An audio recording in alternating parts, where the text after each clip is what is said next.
नमस्कार, स्वागत है आप सभी का M study defence YouTube channel पर। आज हम लोग पढ़ेंगे कोशिका की संरचना के बारे में। मैंने कोशिका का बेसिक इंट्रोडक्शन आप लोगों को दे दिया था। आज मैं आप लोगों को कोशिका की संरचना के बारे में बताऊंगी। देखिए, आज मैं आप लोगों को जो कोशिका की संरचना बताने वाली हूँ वो अपन पढ़ेंगे थोड़ा सा थ्योरी में, है ना। क्योंकि क्या होता है, इसमें जो प्रश्न आते हैं वो कोशिका की संरचना पे आते हैं, तो उनको एक एक को क्लियर करते हुए चलेंगे।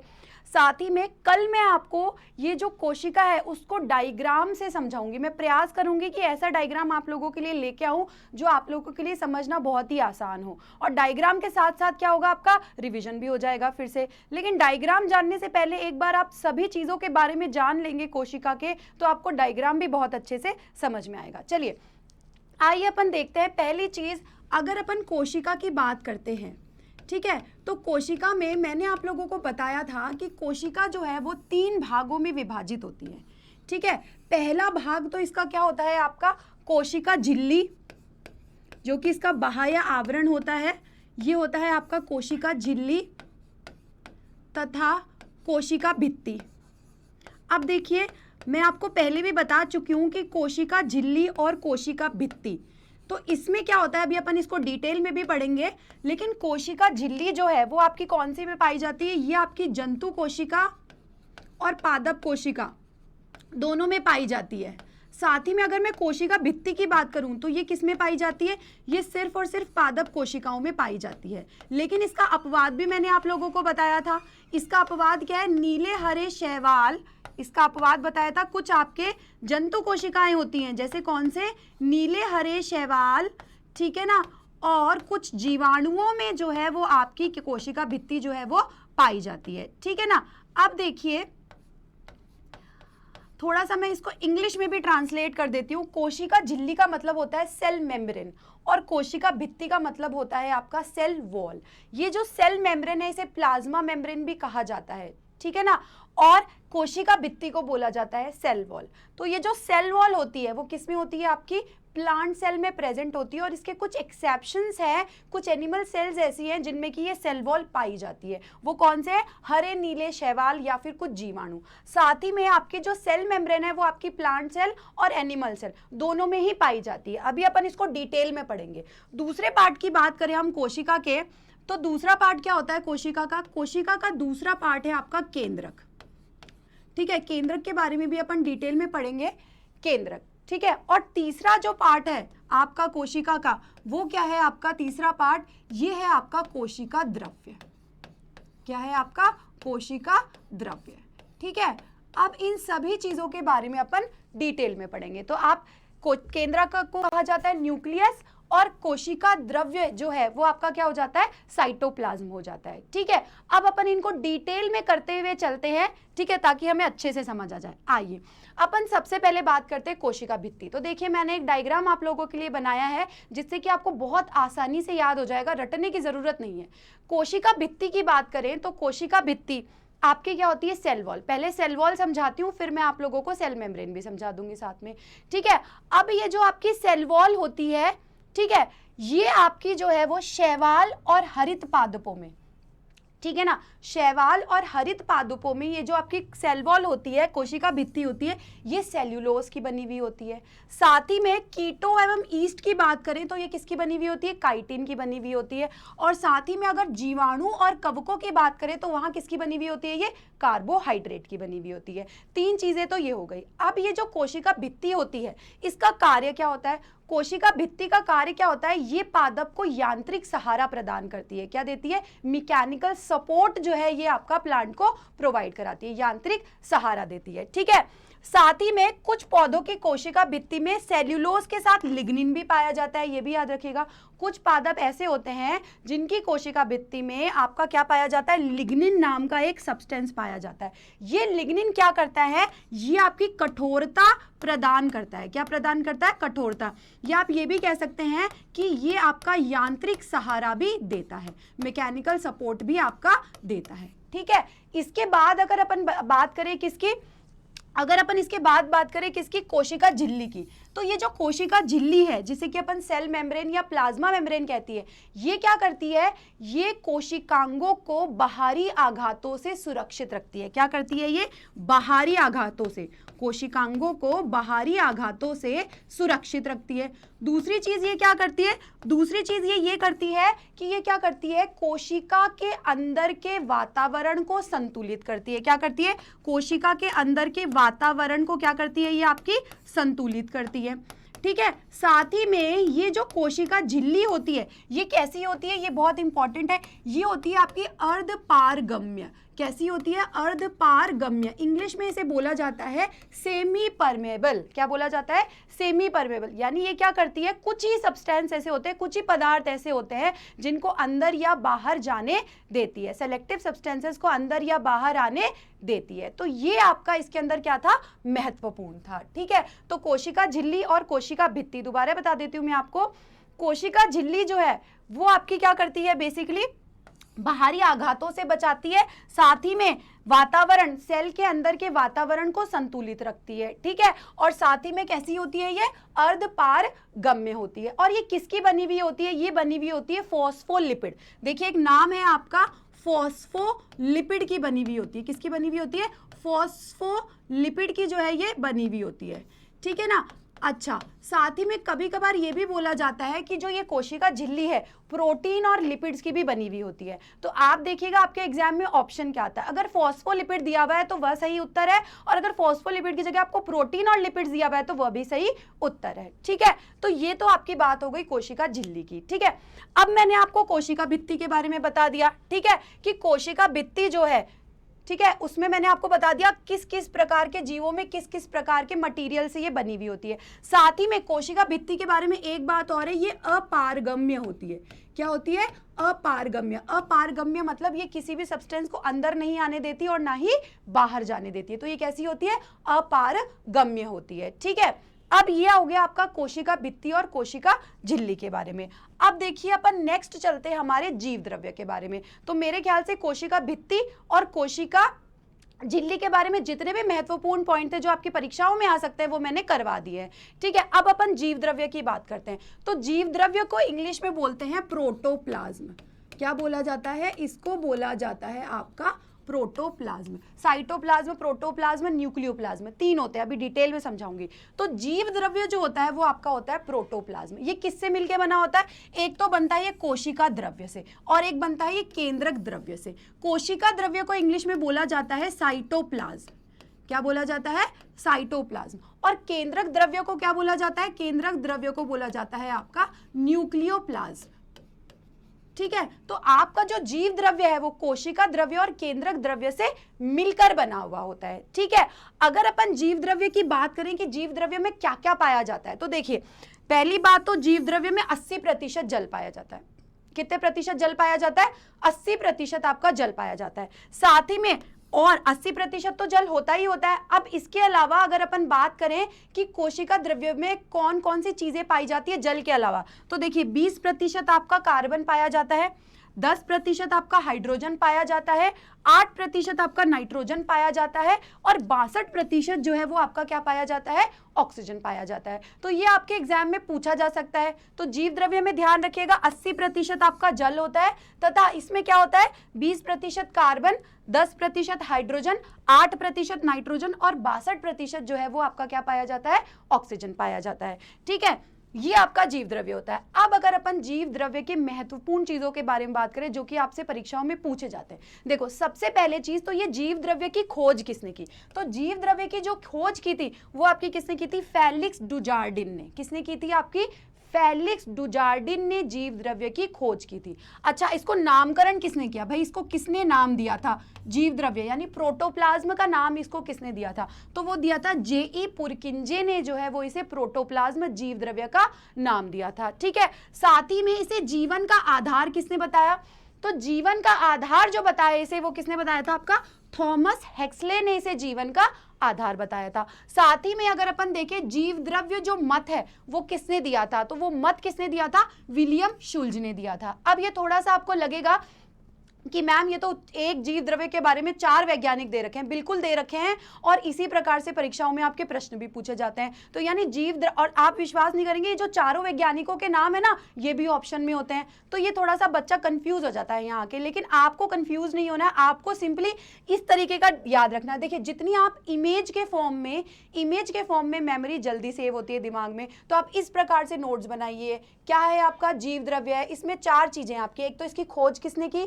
इसका नामकरण किसने किया, ठीक है, साथ ही में जीवन का आधार इसे किसने बताया, और जीव द्रव्य का मत किसने दिया। तो सबसे इंपॉर्टेंट तो इसकी खोज किसने की थी, आपकी फेलिक्स डुजार्डिन ने इसकी खोज की, ठीक है। इसका नामकरण जेई पुरकिंजे ने इसका नामकरण दिया। साथ ही में बात करें जीवन का आधार किसने बताया था, इसे थॉमस हेक्सले ने, ठीक है। और जीव द्रव्य का मत देने वाले कौन थे, विलियम शुल्ज जो थे, उन्होंने जीव द्रव्य का मत दिया था, ठीक है। आइए अब अपन आगे देखते हैं, ठीक है। अब ये जो जीव द्रव्य होता है, देखिए इस जीव द्रव्य की ही मैं बात करूं तो ये जीव द्रव्य मैं आपको बता चुकी हूं, इसके अंदर 2 चीजें होती है। एक तो आपका क्या होता है, कोशिका द्रव्य होता है, ठीक है। साथ ही में एक आपका क्या होता है, केंद्रक द्रव्य होता है, ठीक है। अब देखिए मैं आपको थोड़ा सा ये समझा देती हूँ, कोशिका द्रव्य और केंद्रक द्रव्य। तो देखिए आपका ये आपका सेल होता है इस प्रकार से, ठीक है, और इसके अंदर यहाँ पे आपका क्या होता है, केंद्रक होता है, ठीक है। अब ये बात और मेरे ध्यान रखिएगा, जरूरी नहीं है कि केंद्रक मध्य भाग में हो, ठीक है। जंतु कोशिकाओं में तो ये ऑलमोस्ट मध्य भाग में होता है, लेकिन पादप कोशिकाओं में ये कभी कभार परिधि पे भी चला जाता है। उसका कारण भी मैं आपको समझाऊंगी क्यों होता है। चलिए अपन फिलहाल मानते हैं ये केंद्रक है और ये आपका क्या है, कोशिका है। तो ये जो पार्ट होता है इसमें भरा हुआ रहता है आपका कोशिका द्रव्य, और केंद्रक के अंदर भरा हुआ रहता है आपका केंद्रक द्रव्य, ठीक है। तो ये जो हिस्सा होता है ये आपका होता है कोशिका द्रव्य, और अंदर वाला जो होता है वो होता है आपका केंद्रक द्रव्य। तो कोशिका द्रव्यों में तो आपके क्या होते हैं, कोशिकांग होते हैं। क्या होते हैं आपके कोशिका द्रव्यों में, इनमें पाए जाते हैं आपके कोशिकांग, ठीक है। तथा अगर मैं केंद्रक की बात करूं, केंद्रक द्रव्य में क्या पाए जाते हैं, केंद्रक द्रव्य में आपका क्या पाया जाता है, डीएनए पाया जाता है, धागे नुमा संरचना पाई जाती है जिसे कि क्रोमेटिन कहा जाता है, ठीक है। चलिए अभी अपन इसको आगे और डिटेल में देखेंगे। अब आपको ये समझ आ गया होगा। अब अपन देखते हैं कोशिका द्रव्य। अब देखिए ये इंपॉर्टेंट है आपका, ठीक है, ये आपको बहुत रेयर है ये, और मैंने भी बहुत मुश्किल से ये अच्छे से आप लोगों को नोट्स इसीलिए बनाए हैं ताकि आप लोगों को ये ध्यान रहे। अब अगर अपन कोशिका द्रव्य की बात करें तो देखिए कोशिका द्रव्य में एक तो आपका एक्टोप्लास्ट होता है, ठीक है, एक आपका इसमें होता है टोनोप्लास्ट, और एक होता है आपका मीसोप्लास्ट। ये 3 चीजें होती है। क्या होता है आपका, एक्टोप्लास्ट होता है, टोनोप्लास्ट होता है और मीसोप्लास्ट होता है। ये तीनों प्रकार के क्या है आपके द्रव्य हैं जो कि कहाँ पाए जाते हैं, आपके कोशिका द्रव्य में पाए जाते हैं। अगर मैं एक्टोप्लास्ट की बात करूं तो एक्टोप्लास्ट क्या होता है आपका, जैसे कि आपकी ये कोशिका है, ठीक है ना, और ये आपका केंद्रक है। तो अपन कोशिका द्रव्य की बात करें तो ये जो एक्टोप्लास्ट जो आपका पाया जाता है ये कहाँ पाया जाता है, ये जो केंद्रक है ना उसके बाहर पाया जाता है, ठीक है। एक्टोप्लास्ट, ये टोनोप्लास्ट की बात करूं तो टोनोप्लास्ट जो है वो आपका कहाँ पाया जाता है, टोनोप्लास्ट पाया जाता है रिक्तिकाओं के चारों तरफ। रिक्तिकाएं क्या होती हैं आपकी, इस तरीके से आपकी रिक्तिकाएं होती है। रिक्तिकाओं को इंग्लिश में कहते हैं वॉक्यूल्स। क्या कहते हैं आपका, वॉक्यूल्स जो है वो इसे इंग्लिश में कहते हैं रिक्तिकाएं, ठीक है। ये दोनों में ही पाई जाती है, पादप कोशिका में भी पाई जाती है और जंतु कोशिका में भी पाई जाती है। तो रिक्तिकाओं के चारों तरफ जो द्रव्य इकट्ठा होता है उसे अपन क्या कहते हैं, टोनोप्लास्ट कहते हैं, ठीक है। और ये जो एक्टोप्लास्ट होता है ये क्या होता है, बाकी के हिस्से में होता है। अगर मैं मीसोप्लास्ट की बात करूं तो ये मीसोप्लास्ट का होता है, ये मीसोप्लास्ट क्या होता है, टोनोप्लास्ट और एक्टोप्लास्ट के बीच में जो द्रव्य पाया जाता है उसे मीसोप्लास्ट द्रव्य कहते हैं, ठीक है। और ये जो मीसोप्लास्ट द्रव्य होता है ये निष्क्रिय कोशिकाओं, यानी जो निष्क्रिय कोशिकांगों के चारों तरफ भी आपका क्या पाया जाता है, मीसोप्लास्ट पाया जाता है। कहाँ पे, आपके निष्क्रिय कोशिकाओं, ठीक है ना। मैं एक बार और बता देती हूँ क्योंकि ये थोड़ा नया होगा आप लोगों के लिए। कोशिका द्रव्य को 3 भागों में विभाजित किया गया। एक तो आपका एक्टोप्लास्ट होता है, एक आपका टोनोप्लास्ट होता है और एक आपका मीसोप्लास्ट होता है, ठीक है। तो एक्टोप्लास्ट तो क्या होता है आपका, कोशिक केंद्रक के बाहर जो पाए जाने वाले द्रव्य को अपन एक्टोप्लास्ट कहते हैं।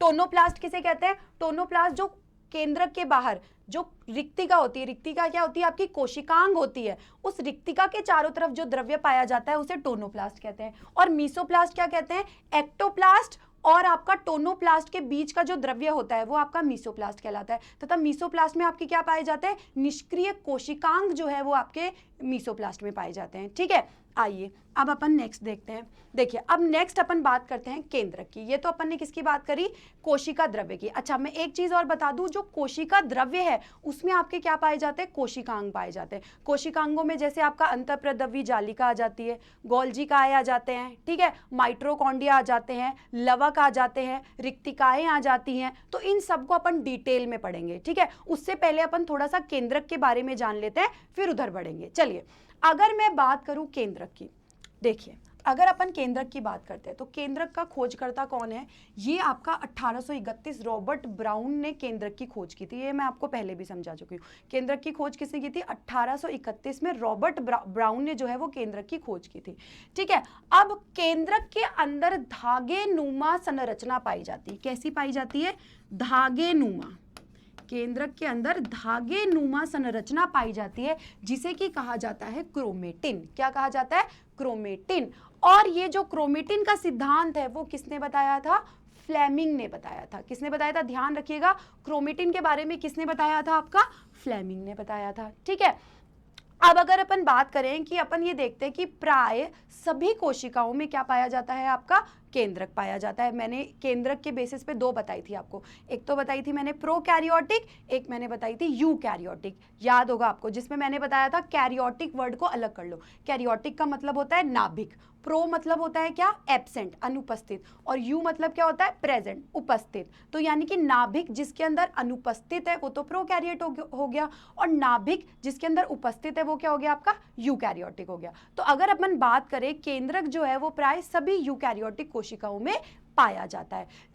लेकिन फिर भी कुछ कोशिकाएं ऐसी हैं जो कि अपवाद है, जिनमें कि आपका केंद्रक नहीं पाया जाता है, जो कि आपका क्या होता है, केंद्रक रहित होता है। तो आपके जितने भी स्तनधारी जीव होते हैं, जितने भी स्तनधारी जीव होते हैं, उनकी जो आरबीसी होती है, रेड ब्लड सेल्स, तो जितने भी स्तनधारी जीवों की आरबीसी होती है उनमें केंद्रक नहीं पाया जाता है, उनमें केंद्रक नहीं पाया जाता है। किसको छोड़कर, ऊंट को छोड़कर। ऊंट एक स्तनधारी जीव है, लेकिन इसकी आरबीसीज में आपका केंद्रक पाया जाता है, ध्यान रखिएगा। दूसरी चीज, आपकी चालनी नलिका कोशिका होती है, ये होती है आपकी किसमें, पादप में, प्लांट्स में पाई जाती है। इसको कहते हैं सेवी ट्यूब्स। क्या कहते हैं इंग्लिश में, सेवी ट्यूब्स, और हिंदी में क्या कहते हैं, चालनी नलिका कोशिका, ठीक है। ये भी आपकी कैसी होती है, ये भी आपकी केंद्रक रहित होती है, ठीक है। तो ये कुछ इंपॉर्टेंट चीजें हैं जो आप लोगों से परीक्षाओं में पूछी जा सकती है, ठीक है, याद रखिएगा। अब ऐसे पूछ ले जैसे ऊंट की आरबीसीज में केंद्रक पाया जाता है या नहीं पाया जाता है। अब आपको मालूम है कि जितनी भी आरबीसीज होती है उनमें केंद्रक नहीं पाया जाता है, लेकिन ऊंट तो अपवाद है, इसमें पाया जाता है, ध्यान रखिएगा। और बाकी के जितने भी स्तनधारी जीव है उनमें आरबीसीज जो है वो नहीं पाई जाती है, ठीक है। अब आगे बढ़ते हैं अपन। अब देखिए, अब आपकी बात करें केंद्रक की, सबसे पहले है ना, केंद्रक की बात कर रहे थे अपन। अब केंद्रक का खोजकर्ता पता चल गया, ये पता चल गया। अगर अपन केंद्रक की बात करें, देखिए ये आपकी सेल होती है और ये आपका केंद्रक होता है, ठीक है। अब केंद्रक के अंदर मैंने अभी आपको बताया क्या होती है, आपकी धागेनुमा संरचना होती है, जिसे कि क्रोमेटिन कहा जाता है। और ये जो क्रोमेटिन होते हैं ये जेनेटिक मटेरियल को कैरी करते हैं। जेनेटिक मटेरियल मतलब कि ये क्या करते हैं, आपके जीन्स को कैरी करते हैं, जो कि किस में जाते हैं, एक जनरेशन से दूसरे जनरेशन में जो है वो ट्रांसफर होते हैं, ठीक है। साथ ही में ये जो केंद्रक है ये आपका क्या होता है, विभाजित भी होता है ना। विभाजन के समय ये जो केंद्रक होता है ये क्या करता है, आपका विभाजित हो जाता है और नई कोशिकाओं का निर्माण करता है, ठीक है। केंद्रक के चारों तरफ एक आवरण पाया जाता है, केंद्रक के चारों तरफ एक आवरण पाया जाता है, जिसे कि क्या कहते हैं, न्यूक्लियोप्लाज्म कहा जाता है। क्या कहा जाता है, न्यूक्लियोप्लाज्म कहा जाता है, ठीक है। और इसका काम क्या होता है, ये क्या करता है, केंद्रक के अंदर जो आपके ये जो धागेनुमा संरचना होती है और जो केंद्रक द्रव्य होता है उसको ये सुरक्षित रखता है। साथ ही में अगर अपन केंद्रक के बारे में देखें, देखिए आपका ये जो केंद्रक है ये मैंने पहले ही बता दिया कि ये विभाजित हो जाता है और नई कोशिकाओं का निर्माण करता है, ठीक है। अब आप अगर बात करें आगे, किसकी बात करेंगे कि केंद्रक से जो है वो आपका एक कोशिकांग सटा हुआ होता है, केंद्रक से सटा हुआ होता है और कहां तक जुड़ा हुआ होता है, कोशिका कला तक। केंद्रक कला से वो शुरू होता है और कहाँ खत्म होता है, कोशिका कला पे। ये क्या कहलाता है आपका, कोशिकांग कहलाता है। और उस कोशिकांग का नाम क्या है, अंतःप्रदर्वी जालिका जो है उस कोशिकांग का नाम है। मैं आपको बता दी, क्योंकि ये मैंने अभी इसलिए बताया यहाँ पे क्योंकि परीक्षाओं में एक प्रश्न आता है कि ऐसा कौन सा कोशिकांग है जो कि केंद्रक कला और कोशिका कला दोनों से जुड़ा हुआ होता है, तो उसका नाम है आपका अंतःप्रदर्वी जालिका। बहुत बार परीक्षाओं में ये प्रश्न आ चुका है। चलिए अब मैं आपको बताती हूँ सबसे पहले कोशिकांग के बारे में। तो देखिए कोशिकांग क्या होते हैं, कोशिका द्रव्य में पाए जाने वाले अंगों को कोशिकांग कहा जाता है। कोशिका द्रव्य में जितने भी अंग पाए जाते हैं वो सारे क्या कहलाते हैं, कोशिकांग कहलाते हैं। और ये जो कोशिकांग होते हैं यही कोशिका के कार्यों के लिए उत्तरदायी होते हैं। कोशिका के अंदर जितने भी कार्य होते हैं वो सारे के सारे किसके थ्रू किए जाते हैं, इन कोशिकांगों के थ्रू ही किए जाते हैं। तो कोशिकांग में जो सबसे पहला है वो है आपका अंतःप्रदर्वी जालिका। अब अंतःप्रदर्वी जालिका को और क्या कहा जाता है, इंग्लिश में इसको बोलते हैं एंडोप्लाज्मिक रेटिक्यूलम। क्या बोला जाता है, एंडोप्लाज्मिक रेटिक्यूलम। और हिंदी में इसे क्या बोलते हैं, हिंदी में इसे बोलते हैं अंतःप्रदर्वीय जालिका। ठीक है, अब देखिए इसमें इंपॉर्टेंट चीज क्या है, इस अंतःप्रदर्वीय जालिका, मैं आपका ईआर बोलूंगी, मैं आपका क्या बोलूंगी, ईआर बोलूंगी। ईआर का मतलब है एंडोप्लाज्मिक रेटिकुलम और अंतःप्रदर्वी जालिका। तो ये जो अंतःप्रदर्वी जालिका होती है इसमें देखिए अगर अपन इसकी बात करें, अंतःप्रदर्वी जालिका की बात करें, ईआर की बात करें, तो इसका एक सिरा तो जुड़ा हुआ होता है आपका किससे, कोशिका कला से। किससे जुड़ा हुआ होता है आपका, कोशिका कला से। और इसका जो दूसरा हिस्सा है वो किससे जुड़ा होता है आपका, केंद्रक कला से। किससे जुड़ा होता है आपका, केंद्रक कला से। इंग्लिश में क्या बोला जाता है इनको, इंग्लिश में अपन कोशिका कला को तो क्या बोलते हैं, सेल मेम्ब्रेन। ठीक है, और केंद्रक कला को क्या बोलते हैं अपन, न्यूक्लियर मेम्ब्रेन। ठीक है ना, यानी एक तो जुड़ा होता है आपका कोशिका कला से और एक जुड़ा होता है आपका केंद्रक कला से। सबसे इंपॉर्टेंट चीज तो ये है और इस पे प्रश्न आता है। अब बात करते हैं भाई किसने खोजा अंतःप्रदर्वी जालिका को, तो अंतःप्रदर्वी जालिका की जो खोज की वो आपकी किसने की, 1995 में के.आर. पॉटर। किसने की थी, आपकी के.आर. पॉटर नाम के वैज्ञानिक ने आपकी अंतःप्रदर्वी जालिका की खोज की थी, याद रखिएगा। ठीक है, ये अंतःप्रदर्वी जालिका आपकी तीन तरीके की होती है। एक तो आपकी कैसी होती है, सिस्टर्नी, एक आपकी थैली नुमा होती है और एक आपकी नालिका नुमा होती है। ये जो सिस्टर्नी होती है ये कैसी होती है, लंबी होती है, पतली होती है और चपटी होती है।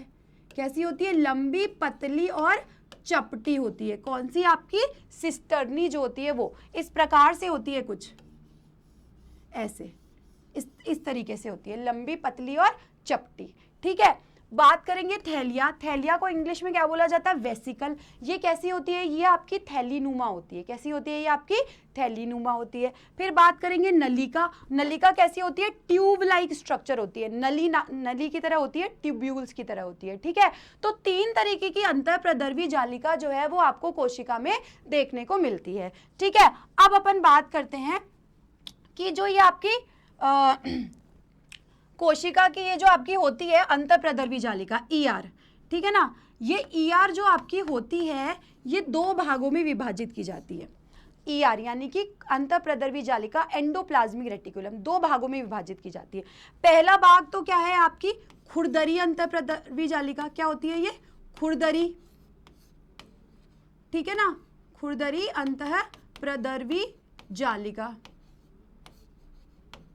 और दूसरी आपकी जो होती है वो कौन सी होती है, आपकी चिकनी, चिकनी अंतःप्रदर्वी जालिका। ठीक है ना, अब अपन बात करेंगे खुरदरी अंतःप्रदर्वी जालिका की। तो ये जो खुरदरी अंतःप्रदर्वी जालिका होती है, देखिए ये आपकी इस पे पाए जाते हैं आपके राइबोसोम्स। क्या पाए जाते हैं आपके खुरदरी अंतःप्रदर्वी जालिका पे, राइबोसोम्स पाए जाते हैं। क्या पाए जाते हैं, याद रखिएगा, राइबोसोम्स पाए जाते हैं। क्या काम होता है इन और ये राइबोसोम के कारण ही खुरदरी होती है। इसकी सतह पर राइबोसोम पाए जाते हैं इसीलिए यह खुरदरी होती है। ठीक है, साथ ही में क्या होती है, ये एक हरी होती है, एक हरी मेम्ब्रेन होती है। इस पे कैसी मेम्ब्रेन होती है, एक हरी। एक हरी का मतलब क्या होता है, एक सिंगल मेम्ब्रेन, मतलब केवल केवल अंतःप्रदर्वी जालियों पर एक सिंगल मेम्ब्रेन होती है, ठीक है ना, एक हरी होती है, ठीक है। अब इसकी बात करें अपन खुरदरी की, तो खुरदरी में क्या होता है कि खुरदरी अंतःप्रदर्वी जालिका पे पाए जाते हैं आपके राइबोसोम्स। राइबोसोम्स का काम क्या होता है, ये जो राइबोसोम्स होते हैं ये आपके प्रोटीन का संश्लेषण करते हैं। किसका संश्लेषण करते हैं, आपका प्रोटीन का संश्लेषण करते हैं आपका ये राइबोसोम्स, ठीक है, प्रोटीन का संश्लेषण करते हैं। साथ ही में खुरदरी अंतःप्रदर्वी जालिका सबसे ज्यादा कहाँ पाई जाती है, ये पाई जाती है अग्नाशय में। याद रखिएगा कहाँ पाई जाती है, परीक्षाओं में पूछा गया प्रश्न है कि सबसे ज्यादा अंतःप्रदर्वी जालिका कहाँ पाई जाती है, तो कहाँ पाई जाती है, ये आपका अग्नाशय में पाई जाती है। इसके ऊपर क्या उपस्थित होते हैं, राइबोसोम उपस्थित होते हैं। उनका काम क्या होता है, प्रोटीन का संश्लेषण करना, ठीक है। अब आगे बात करें अपन चिकनी अंतःप्रदर्वी जालिका की, तो चिकनी अंतःप्रदर्वी जालिका पे राइबोसोम नहीं पाए जाते। इन पे क्या नहीं पाए जाते, आपके राइबोसोम जो है वो इन पे नहीं पाए जाते, ठीक है, राइबोसोम नहीं पाए जाते हैं, ठीक है। साथ ही में ये किसका संश्लेषण करती है, ये करती है आपका हार्मोन का संश्लेषण। किसका संश्लेषण करती है, हार्मोन का, ध्यान रखिएगा किसका संश्लेषण करती है, हार्मोन का, और एंजाइमों का भी संश्लेषण करती है। साथ में ये लिपिड का भी संश्लेषण करती है, ठीक है। कहाँ पाई जाती है, ये आपकी पाई जाती है सर्वाधिक यकृत में पाई जाती है, और भी बहुत सारी जगह पाई जाती है, लेकिन अगर अपन सर्वाधिक की बात करेंगे तो ये कहाँ पाई जाती है, आपकी यकृत में पाई जाती है, ठीक है। तो ये आपका अंतःप्रदर्वी जालिका के बारे में था कि अंतःप्रदर्वी जालिका में आपकी खुरदरी अंतःप्रदर्वी जालिका होती है और चिकनी अंतःप्रदर्वी जालिका होती है। खुरदरी अंतःप्रदर्वी जालिका क्यों होती है, राइबोसोम के कारण होती है, ठीक है ना। कहाँ पाई जाती है सबसे ज्यादा, अग्नाशय में। किसका संश्लेषण करती है, प्रोटीन का संश्लेषण करती है। बात करें चिकनी अंतःप्रदर्वी जालिका की, चिकनी अंतःप्रदर्वी जालिका पे राइबोसोम नहीं पाए जाते हैं। ये किसका संश्लेषण करती है, ये आपका संश्लेषण करती है हार्मोन का, एंजाइम का, लिपिड का, और ये सर्वाधिक कहाँ पाई जाती है, ये सर्वाधिक पाई जाती है यकृत में, ठीक है। आइए अब अपन बात करते हैं नेक्स्ट आपके लाइसोसोम्स की। किसकी बात करते हैं, लाइसोसोम की। अब देखिए ये लाइसोसोम जो है इसकी खोज किसने की, ठीक है। तो लाइसोसोम की खोज की थी आपकी क्रिस्टियनी ड्यूवे ने। किसने की थी, आपकी क्रिस्टियनी ड्यूवे ने जो है वो आपके लाइसोसोम की खोज की थी। क्रिस्टियनी ड्यूवे ने आपके लाइसोसोम की खोज की थी। क्या होते हैं ये लाइसोसोम, देखिए ये लाइसोसोम जो है ना वो हमारी कोशिका का बहुत महत्वपूर्ण अंग है। ये क्या करते हैं लाइसोसोम, इनके अंदर पाचक रस भरा होता है। क्या भरा हुआ होता है आपका, बहुत अधिक मात्रा में आपका भरा होता है पाचक रस, या फिर अपन कहते हैं इसके अंदर बहुत सारे एंजाइम होते हैं। कौन से एंजाइम होते हैं, आपके पाचक एंजाइम होते हैं, ठीक है। क्या काम होता है लाइसोसोम का, ठीक है। लाइसोसोम का एक और नाम है, देखिए मैं आपको बताती हूँ। लाइसोसोम को आत्मघाती थैली भी कहा जाता है। आत्मघाती थैली भी हम जो है वो लाइसोसोम को कहते हैं, आत्मघाती थैली भी कहा जाता है, ठीक है। और इसमें सबसे ज्यादा पाचक रस पाया जाता है, बहुत ज्यादा एंजाइम होते हैं। क्या काम होता है, अगर कोई कोशिकांग आपका कोशिका के अंदर है ना, कोई कोशिकांग कोशिका के अंदर जो है वो आपका खराब हो गया है, तो ये जो आपका लाइसोसोम है उस कोशिकांग को क्या कर देगा, पचा देगा, खत्म कर देगा, बिल्कुल नष्ट कर देगा। साथ ही में अगर आपके किसी कोशिका में कोई बैक्टीरिया आ गया है तो ये क्या करेगा, उस बैक्टीरिया को भी क्या कर देगा, नष्ट कर देगा, ठीक है। ध्यान रखिएगा किस किस को, एक तो आपको अगर कोई आपके कोशिका में बैक्टीरिया आ गया है तो ये क्या करेगा, उस बैक्टीरिया को नष्ट कर देगा। अगर कोई कोशिकांग जो है वो सुचारू रूप से कार्य नहीं कर रहा है, कोई कोशिकांग है जो कि आपका सही ढंग से काम नहीं कर रहा है, तो ये क्या करेगा, उसे भी नष्ट कर देगा, ठीक है। तीसरी चीज, कभी कभार ऐसे होता है कि पूरी कोशिका ही अनुप्रयोगी हो गई है। क्या हो गया आपका, पूरी कोशिका ही क्या हो गई है, आपकी अनुप्रयोगी हो गई है, मतलब कि वो खराब हो गई है, किसी प्रकार के उपयोग की नहीं है। तो क्या होता है, ये जो लाइसोसोम है ये क्या हो जाते हैं, फट जाते हैं। इनकी जो थैली होती है ना लाइसोसोम की, वो क्या हो जाती है, फट जाती है। और फट जाने के कारण ये क्या करते हैं, वो पूरी कोशिका को ही क्या कर देते हैं, ये नष्ट कर देते हैं। और पूरी कोशिका को नष्ट करने के कारण ही इन्हें आत्मघाती थैली भी कहा जाता है। मतलब हमारे शरीर के लिए लाइसोसोम बहुत आवश्यक है। ये क्या करते हैं, हमारे इम्यून सिस्टम, रोग प्रतिरोधक क्षमता को भी बढ़ाने का कार्य करते हैं, ठीक है। अच्छा ये सुन लीजिए, पादप कोशिकाओं के अंदर, पादप कोशिकाओं के अंदर आपका लाइसोसोम नहीं पाए जाते। ध्यान रखिएगा, पादप कोशिकाओं के अंदर आपके लाइसोसोम नहीं पाए जाते हैं, ठीक है ना। तो पादप कोशिकाओं में ये कार्य कौन करता है भाई? पादप कोशिकाओं में भी तो आपके बैक्टीरिया या कोई कोशिकांग खराब हो सकता है, तो पादप कोशिकाओं के अंदर ये जो कार्य है वो कौन करती हैं? आपकी रिक्तिकाएं करती है। कौन करती हैं? आपकी रिक्तिकाएं। क्या कहा जाता है रिक्तिकाओं को? वैक्यूल्स कहा जाता है। क्या नाम होता है उनका? वॉक्यूल्स उनका नाम होता है। तो पादप कोशिकाओं के अंदर ये कार्य कौन करता है? रिक्तिकाएं। तो ध्यान रखिएगा, ये परीक्षाओं में प्रश्न आ चुका है कि पादप कोशिकाओं के अंदर जो है वो आपका ये कार्य कौन करता है? तो वो कौन करता है? रिक्तिकाएं। मतलब पादप कोशिकाओं में जो रिक्तिकाएं होती है उनके अंदर कुछ एंजाइम पाए जाते हैं, शर्करा पाई जाती है, ठीक है, जो कि इस कार्य को अंजाम देती है, ठीक है। तो ये पूरा आपका हो गया है लाइसोसोम के बारे में। एक बार फिर से देख लीजिए, लाइसोसोम की खोज किसने की थी? ये एग्जाम में पूछ सकते हैं, क्रिस्टियन ड्यूवे ने की थी, ठीक है। इसके अंदर क्या भरा हुआ होता है? इसके अंदर पाचक रस भरा हुआ होता है और डाइजेस्टिव एंजाइम्स जिसे कहते हैं, ठीक है। साथ ही में इसे आत्मघाती थैली भी कहा जाता है। पादप कोशिकाओं में आपके जो है वो लाइसोसोम नहीं पाए जाते हैं, ठीक है। अभी अगर अपन बात करें इसे आत्मघाती थैली क्यों कहा जाता है? क्योंकि अगर कभी भी कोई कोशिका अनुप्रयोगी हो जाती है तो ये जो लाइसोसोम की थैली है वो फट जाती है और इसके जितने भी डाइजेस्टिव एंजाइम होते हैं, इसका जितना भी पाचक रस होता है वो सारा का सारा उस कोशिका को नष्ट कर देता है। साथ ही में ये बैक्टीरिया, अगर किसी कोशिका में कोई बैक्टीरिया आ जाते हैं तो उसे भी नष्ट कर देते हैं, और अगर कोई कोशिकांग आपका सुचारू रूप से काम नहीं कर रहा है तो ये उसे भी नष्ट कर देंगे, ठीक है। अब इसके बाद में आपका जो नेक्स्ट आता है वो आता है आपकी रिक्तिकाएं। क्या आता है आपका? रिक्तिकाएं। अच्छा, रिक्तिकाओं को क्या कहा जाता है? इसको कहा जाता है आपका वॉक्यूल्स। क्या कहा जाता है? रिक्तिकाओं को वॉक्यूल्स। अब अपन बात करें अगर रिक्तिका की, देखिए रिक्तिकाएं जो होती हैं वो दोनों में ही होती हैं। आपकी रिक्तिकाएं पादप कोशिकाओं में भी पाई जाती हैं, ठीक है, और साथ ही रिक्तिकाएं आपकी जंतु कोशिकाओं में भी पाई जाती है, ठीक है। ये पादप कोशिकाओं में भी होती है और ये जंतु कोशिकाओं में भी होती है। चलिए अपन इसके बारे में बात करते हैं। पादप कोशिकाओं में जो रिक्तिकाएं होती है वो बहुत बड़ी होती है। कैसी होती है? बहुत बड़ी होती है, ठीक है। और जो जंतु कोशिकाएं होती है उनमें ये क्या होती है? प्राय छोटी होती है,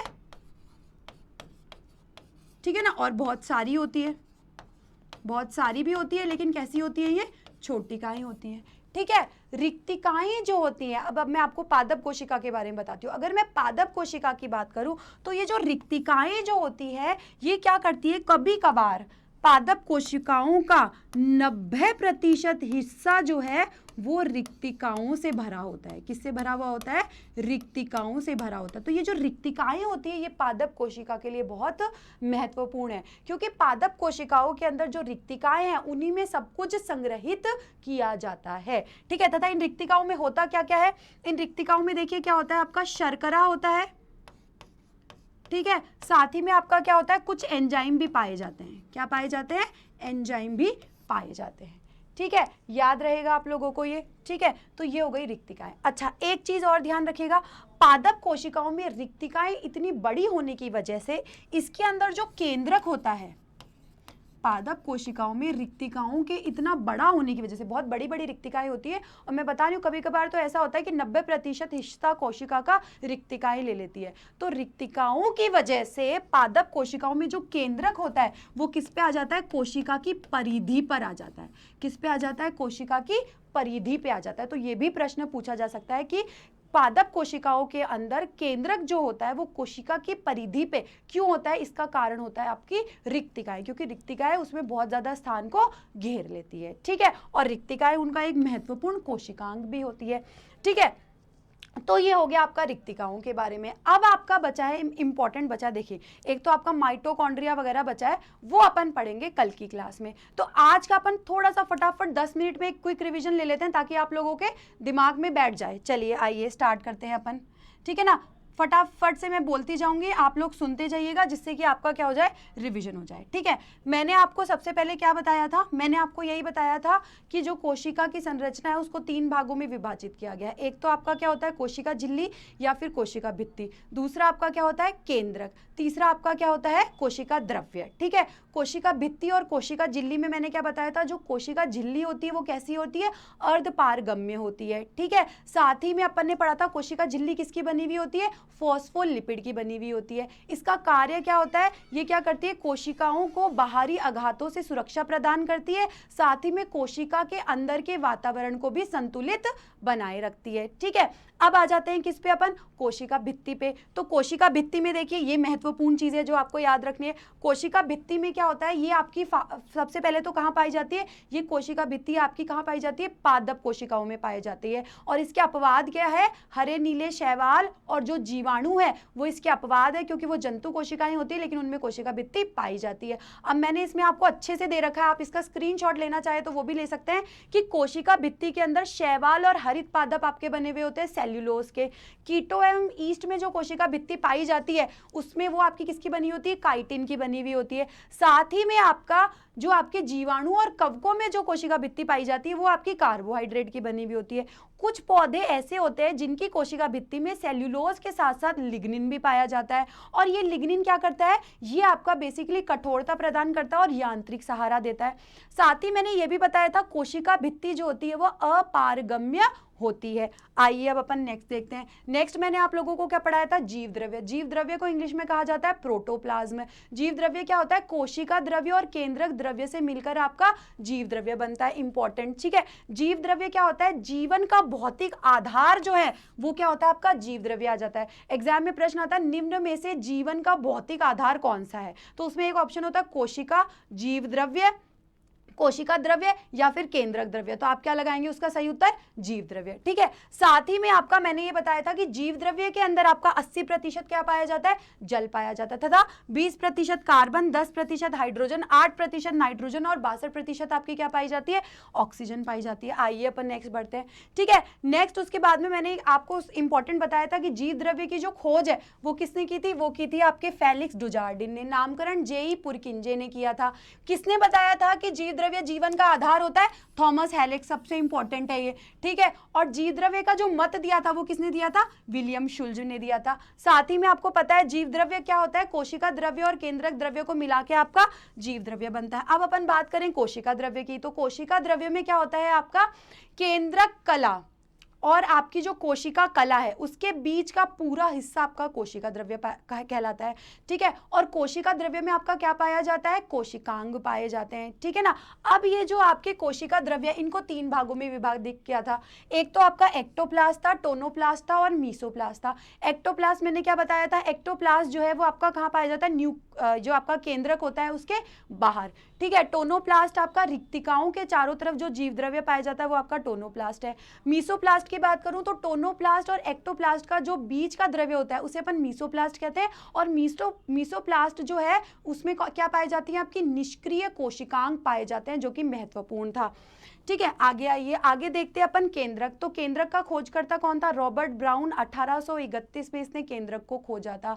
साथ ही में केंद्रक के अंदर धागे नुमा संरचना पाई जाती है जिसे कि क्रोमेटिन कहा जाता है। ये किसने बताया था, ये बताया था आपका फ्लेमिंग ने बताया था।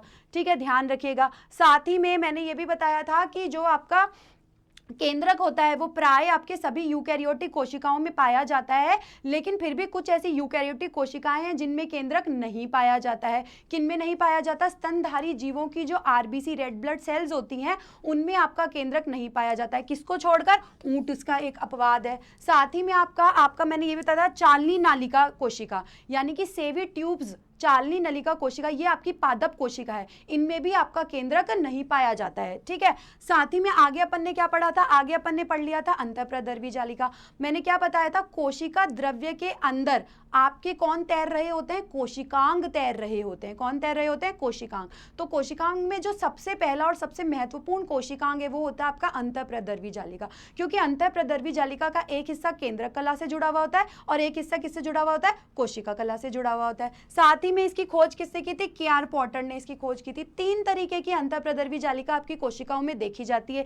एक तो सिस्टर्नी होती है, एक वेसिकल होती है, ट्यूब्यूल्स, मतलब सिस्टर्नी, थैलिया और नलिका। सिस्टर्नी आपकी लंबी, पतली और चपटी इस प्रकार से होती है, और जो थैलिया, जो वेसिकल्स होती है वो थैलीनुमा होती है। साथ ही में जो नलिका होती है वो कैसी होती है, ट्यूब लाइक स्ट्रक्चर होती है। ठीक है, इसी के साथ में अपन ने पढ़ा था कि ये जो अंतःप्रद्रवी जालिका है इनका काम क्या होता है। अंतःप्रद्रवी जालिका 2 तरीके की होती है, एक तो खुरदरी अंतःप्रद्रवी जालिका होती है और एक चिकनी अंतःप्रद्रवी जालिका होती है।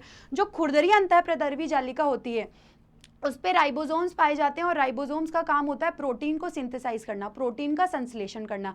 तथा सबसे ज्यादा इस प्रकार की खुरदरी अंतःप्रदर्वी जालिका कहाँ पाई जाती है? अग्नाशय में पाई जाती है। फिर आया था आपकी चिकनी अंतःप्रदर्वी जालिका, तो चिकनी अंतःप्रदर्वी जालिका पे राइबोसोम नहीं पाए जाते हैं, ठीक है। और वो किसका संश्लेषण करती है? हार्मोन का करती है, एंजाइम का करती है और लिपिड्स का करती है। और चिकनी अंतःप्रदर्वी जालिका सर्वाधिक कहाँ पाई जाती है? यकृत में पाई जाती है, ठीक है। आइए अब इसके बाद नेक्स्ट आपका क्या आ जाता है? लाइसोसोम आ जाता है। लाइसोसोम की खोज किसने की थी? क्रिस्टियानी ड्यूवे ने की थी, ठीक है। लाइसोसोम में क्या पाया जाता है? पाचक रस पाया जाता है, ठीक है, डाइजेस्टिव एंजाइम पाए जाते हैं। लाइसोसोम एक बहुत महत्वपूर्ण अंग है। लाइसोसोम पादप कोशिकाओं में नहीं पाए जाते हैं। लाइसोसोम किस में पाए जाते हैं? आपके जंतु कोशिकाओं में पाए जाते हैं। लाइसोसोम का काम क्या होता है? लाइसोसोम क्या करते हैं? अगर कोशिका में कभी कोई बैक्टीरिया आ जाता है तो उसे नष्ट कर देते हैं। कोई कोशिकांग अगर अनुप्रयोगी हो गया है, सुचारू रूप से कार्य नहीं कर रहा है, तो उसे नष्ट कर देते हैं। और अगर कोई कोशिका ही सुचारू रूप से कार्य नहीं कर रही है तो ये क्या करते हैं? इनकी जो ये पाचक थैली है वो फट जाती है और पूरी कोशिका को ही नष्ट कर देती है, इसलिए इन्हें आत्मघाती थैली भी कहा जाता है। साथ ही में आपका इसके बाद आता है कि पादप कोशिकाओं में ये काम कौन करता है बैक्टीरिया को नष्ट करने का? तो वो काम पादप कोशिकाओं में कौन करता है? रिक्तिकाएं करती हैं, ठीक है। अगर अपन रिक्तिकाओं की बात करें तो रिक्तिकाओं को इंग्लिश में क्या कहा जाता है? आपका वॉक्यूल्स कहा जाता है, ठीक है। रिक्तिकाएं देखो पादप कोशिका और जंतु कोशिका दोनों में पाई जाती है। पादप कोशिका के अंदर जो रिक्तिकाएं होती है वो कैसी होती है? बड़ी बड़ी होती है। और कभी कभी तो पादप कोशिकाओं का 90% हिस्सा जो है वो कौन ले लेती है? आपकी रिक्तिकाएं ले लेती हैं, ठीक है। इसीलिए जो पादप कोशिकाओं में केंद्रक होता है वो कभी कभी कहाँ होता है? आपका परिधि पे पाया जाता है, ठीक है, ये महत्वपूर्ण है। साथ ही में जंतु कोशिकाओं में जो रिक्तिकाएं होती है प्राय छोटी होती है और बहुत सारी होती हैं, ठीक है। रिक्तिकाओं में क्या होता है? शर्करा होता है, एंजाइम होते हैं। और रिक्तिकाओं का कार्य क्या होता है? रिक्तिकाओं का कार्य क्या होता है? ये एक पादप कोशिकाओं में भोजन को पचाने का कार्य करती है, साथ ही में भोजन को स्टोर भी करती है। जितना भी एक्स्ट्रा भोजन होता है वो सारा का सारा कहाँ स्टोर होता है? रिक्तिकाओं में ही स्टोर किया जाता है, पादप कोशिकाओं के अंदर। तो ये पूरा का पूरा तुम्हारा आज का टॉपिक था जिसके अंदर अपन ने सारी चीजें डिटेल में देखी है।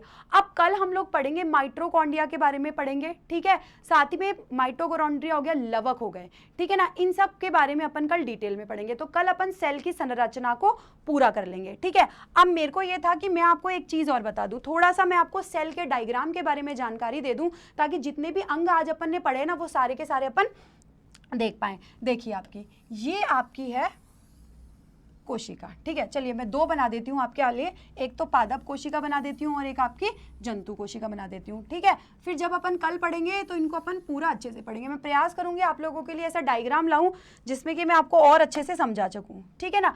अब ये आपका देखिए, अब ये आपका है ये, ठीक है ना। तो ये तो आपकी कैसी है? पादप कोशिका। और ये आपकी कौन सी है? जंतु कोशिका, ठीक है। अब देखिए अपन आगे, अब इसके अंदर मैंने बना दिया ये केंद्रक, ठीक है। केंद्रक के बाहर भी एक आवरण होता है, ठीक है,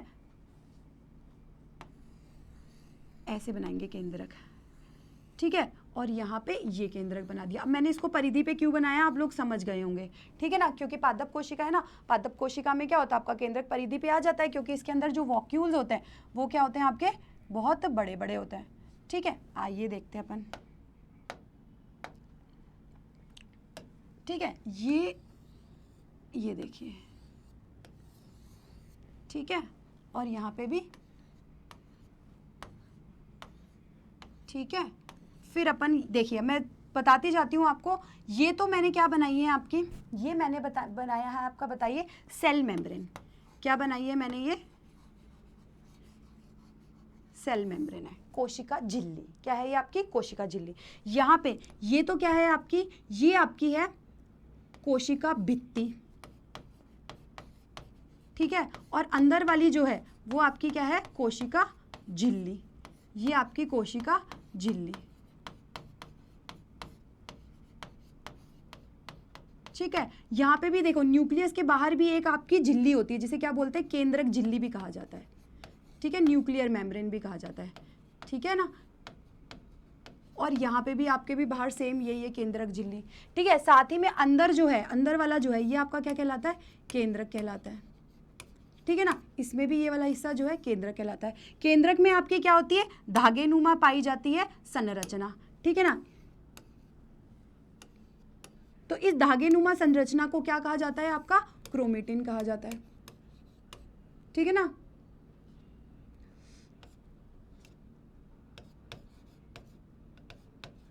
क्या कहा जाता है इसको?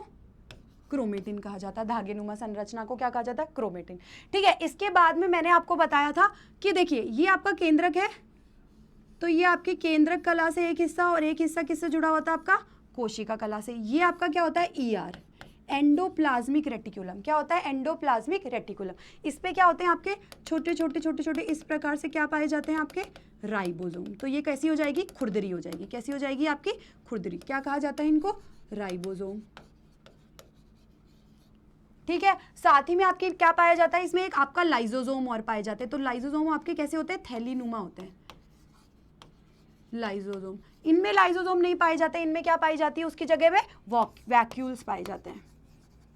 ठीक है, तो इतना आज अपन ने अच्छे से पढ़ लिया है। ठीक है, अब जब अपन कल की क्लास करेंगे तो कल की क्लास में अपन गोल्जाए काय पढ़ेंगे, माइटोकॉन्ड्रिया पढ़ेंगे, तो फिर इनको और बना के अच्छे से दिखा दूंगी। ठीक है, तो थैंक यू। आज की क्लास अपनी यहीं पे ओवर होती है, बाकी की अपन क्लास जो है वो कल कंटिन्यू करेंगे। Thank you.